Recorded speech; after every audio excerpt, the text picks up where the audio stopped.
नमस्कार आदाब दोस्तों। तो चलिए आज फिर हम आप लोगों के लिए लाए देश और दुनिया की तमाम ताजा बड़ी खबरें, ब्रेकिंग न्यूज हेडलाइंस एक करके तमाम बड़ी खबरें आपके सामने रखेंगे। सबसे पहली और बड़ी खबर में आपको बताएंगे दोस्तों कि लोकसभा चुनाव 2024 के बाद देश के करोड़ों लोगों के ऊपर एक और नई मुसीबत आने वाली है। किस तरीके से इसकी जानकारी आगे आपको देंगे। साथ ही साथ अगली बड़ी खबर में आपको बताएंगे दोस्तों मोदी राज में जो है देश को लगा एक और बड़ा झटका। जो मोदी सरकार कहती है कि उनके सत्ता में आने के बाद भारत का विदेशों में डंका बज रहा है, उसी मोदी राज में किस तरीके से ब्रिटेन को भारत ने को जो है बड़ा झटका ब्रिटेन ने दिया है, इसकी भी जानकारी आपको देंगे। साथ ही साथ अगली बड़ी खबर में आपको बताएंगे दोस्तों कि नफरत फैलाने के आरोप में एक और समाचार जो है चैनल पर जो है केस दर्ज हुआ है और इस चैनल की मुश्किलें बढ़ सकती हैं। इसका नाम और जिस पत्रकार ने यहां पर जो है हेट फैलाया, इसकी जानकारी आगे आपको देंगे। साथ ही साथ अगली बड़ी खबर में आपको बताएंगे दोस्तों कि अन्ना हजारे का बड़ा बयान। देश में लोकतंत्र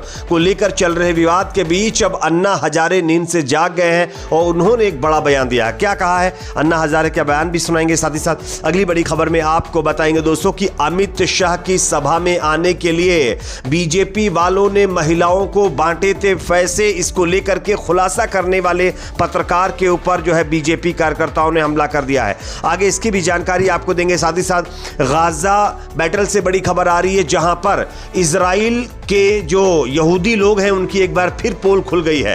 ह्यूमैनिटेरियन एड जो गाजा के लोगों के लिए जो है पहुंचाने का काम किया जा रहा था, इसकी एक गाड़ी को यहूदी लोगों ने लूट लिया है। किस तरीके से इसका वीडियो भी हम आपको दिखाएंगे। साथ ही साथ अगली खबर में आपको बताएंगे दोस्तों कि अमेरिका की गाजा मामले में एक बार फिर पोल खुल गई है। अमेरिका ने अपनी औकात फिर दिखाई है। किस तरीके से इसकी भी जानकारी देंगे। उससे पहले एक छोटी सी रिक्वेस्ट आपसे करेंगे दोस्तों, अगर आप भी चाहते हैं कि हमारे देश के लोकसभा चुनाव निष्पक्ष तरीके से होना चाहिए, किसी तरीके का कोई यहां पर घोटाला नहीं होना चाहिए, अगर मेरी इस राय से आप लोग सहमत हैं तो कमेंट सेक्शन में अपना फीडबैक जरूर दीजिए। वीडियो को ज़्यादा से ज़्यादा लाइक शेयर, चैनल पर नए तो सब्सक्राइब जरूर कर लीजिए। बात करेंगे पहली और बड़ी खबर की। जैसा कि आप जानते हैं लोकसभा चुनाव 2024 के 4 चरण कंप्लीट हो चुके हैं, 3 चरण बाकी हैं, लेकिन इसी बीच देश के लोगों को चुनाव के बाद एक बड़ा झटका लगने वाला है। किस तरीके से स्क्रीन पर खबर देख सकते हैं आप लोग। लोकसभा चुनाव 2024 के बाद आम लोगों को महंगे मोबाइल रिचार्ज का झटका लग सकता है। जल्द ही मोबाइल रिचार्ज की कीमतें बढ़ सकती हैं। इकोनॉमिक टाइम्स की रिपोर्ट के अनुसार टेलीकॉम कंपनियां टैरिफ में बढ़ोतरी का प्लान कर रही हैं। पिछले कुछ सालों में यह चौथी बार है जब टेलीकॉम कंपनियां टैरिफ प्लान में इजाफा करने वाली हैं। इस फैसले के बाद ग्राहकों के बिल में लगभग 25% की बढ़ोतरी देखी जा सकती है। यानी कि अच्छे दिन अब 24 के बाद आपके सामने और आने वाले हैं। 25% आपके रिचार्ज में बढ़ोतरी होगी। तब जो डेटा इस्तेमाल करते, जो प्लान आप जो है अभी फिलहाल आपको सस्ता मिल रहा है, वो और भी ज़्यादा बढ़ जाएगा, उसमें दाम बढ़ जाएंगे। खैर अच्छे दिन एंजॉय करते रहिए। अगली खबर की बात करेंगे जो कि सामने आ रही है दोस्तों। मोदी राज में देश को एक और बड़ा झटका लगा। आप इस खबर को देखिए। सरकार की माइग्रेशन एडवाइजरी कमेटी ने ग्रेजुएट वीजा रूट को बंद करने की रिपोर्ट बनाई है। यह रिपोर्ट मंगलवार यानी आज सुबह सुनक कैबिनेट में पेश की जाएगी। यानी कि ब्रिटेन ने भारत को बड़ा झटका दिया है। 91,000 भारतीय छात्रों पर इसका सीधा असर पड़ने वाला है। मैं आपको स्क्रीन पर खबर दिखा रहा हूं, आप देख सकते हैं। ब्रिटेन की ऋषि सुनक सरकार भारतीय छात्रों को बड़ा झटका देने वाली है। सरकार की माइग्रेशन एडवाइजरी कमेटी ने ग्रेजुएट वीजा रूट को बंद करने की रिपोर्ट बनाई है। दैनिक भास्कर की रिपोर्ट के मुताबिक यह रिपोर्ट मंगलवार यानी आज सुनक कैबिनेट में पेश की जाएगी। अगर इसके प्रावधान लागू होते हैं तो हर साल करीब 91,000 भारतीय छात्रों को ग्रेजुएशन रूट से वीजा एंट्री नहीं मिल पाएगी। वैसे मोदी राज में बड़े बड़े दावे किए जाते हैं और कहा जाता है कि उनके राज में देश का डंका विदेशों में बज रहा है, लेकिन विदेशों में किस तरीके का डंका बज रहा है ये खबर से आप समझ सकते हैं। अगली खबर की बात करेंगे जो कि सामने आ रही है दोस्तों। अमित शाह की सभा में लोगों को पैसे देकर बुलाया गया था, इसका खुलासा हो गया। आप इस खबर को देखिए। उत्तर प्रदेश के रायबरेली में केंद्रीय गृह मंत्री अमित शाह की सभा में कुछ भाजपा कार्यकर्ताओं ने पत्रकार राघव त्रिवेदी को किस तरीके से पीटा था इसका वीडियो तो आप लोगों ने देख लिया है। लेकिन पत्रकार राघव का कसूर यह था कि वे रैली में आई महिलाओं से यह सवाल कर रहे थे कि जिसमें महिलाओं ने बताया कि उन्हें रैली में आने के लिए पैसे दिए गए थे। रायबरेली में गृहमंत्री अमित शाह की जनसभा के दौरान एक यूट्यूब चैनल के पत्रकार राघव त्रिवेदी की पिटाई का मामला सामने आया है। मोलिटिक वेब पोर्टल से जुड़े पत्रकार राघव त्रिवेदी का आरोप है कि वह बीजेपी की सभा में महिलाओं से सवाल पूछ रहे थे, तब पार्टी के कार्यकर्ताओं की तरफ से उनके ऊपर हमला कर दिया गया और इन महिलाओं ने यह साफ साफ बताया कि अमित शाह की रैली में भीड़ जुटाने के लिए महिलाओं को 100 रुपए की लालच दी गई थी।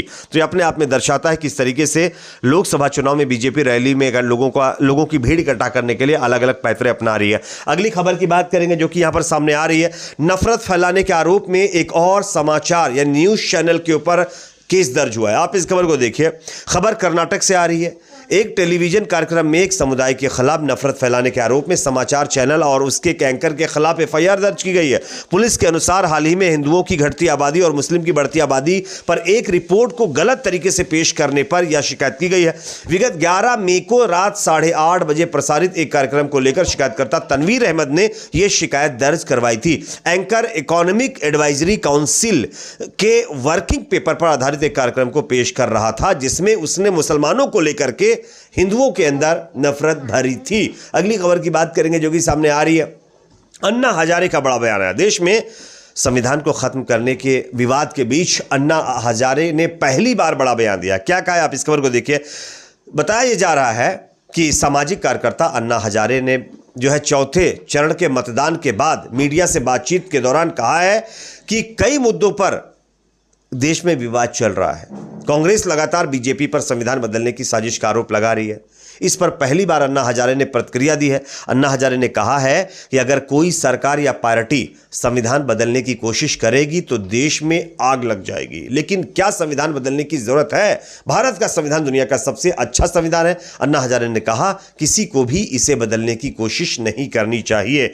यानी कि अन्ना हजारे का साफ कहना है कि देश का जो संविधान बनाया गया है वो बहुत बेहतरीन है, इससे अच्छा संविधान नहीं मिल पाएगा, इसलिए हमारे देश के संविधान को बदलने की कोई जरूरत नहीं है। अगली खबर की बात करेंगे जो कि सामने आ रही है दोस्तों।